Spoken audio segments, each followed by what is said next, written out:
New developments today in a years-long murder investigation in Delaware County. Today, Michelle Zyko, who has been linked with a cult-like group, was officially charged with killing her parents inside their home. The crime happened back on New Year's Eve 2022. NBC 10's Aaron Baskerville spoke with investigators about how they linked the 33-year-old to those murders. He joins us live now to explain. Aaron.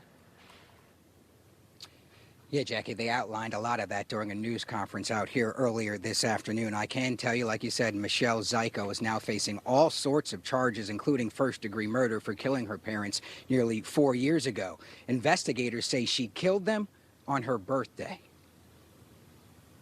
The killing of Chester Heights husband and wife, 68-year-old Rita Zyko and 71-year-old Richard Zyko, is now officially linked to their 33-year-old daughter. This afternoon, investigators outlined what happened on New Year's Eve 2022. We are finally at the point where we can say beyond any doubt that Michelle Zyko was at least in part responsible for the death of her parents. She did not act alone. At this time, we do not know who her co-conspirators were. Investigators say the couple's daughter, Michelle Zyko, had some affiliation with the cult-like group called the Zizians. Authorities have linked the group to other killings.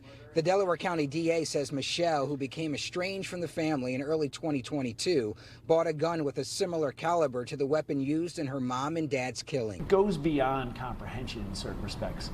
This is a child who killed her parents, who walked into her childhood home, took her mother to her childhood playroom, and executed her. According to court documents, there was a rift between Michelle, who had been living in Vermont with others, and her mother.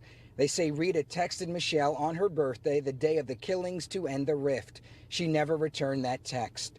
Investigators would only say that rift surrounded issues with Michelle's lifestyle. They lived for others.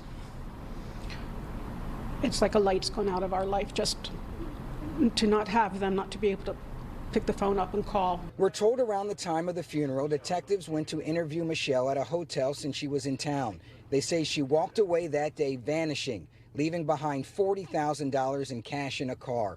Michelle was eventually arrested in Maryland last year on unrelated charges, along with Jack Lasota, considered by authorities to be the leader of the Zizians, and Daniel Blank.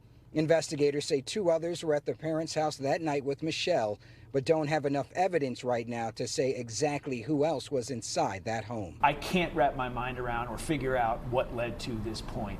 We are clearly talking about someone that has gone down an unimaginably dark road.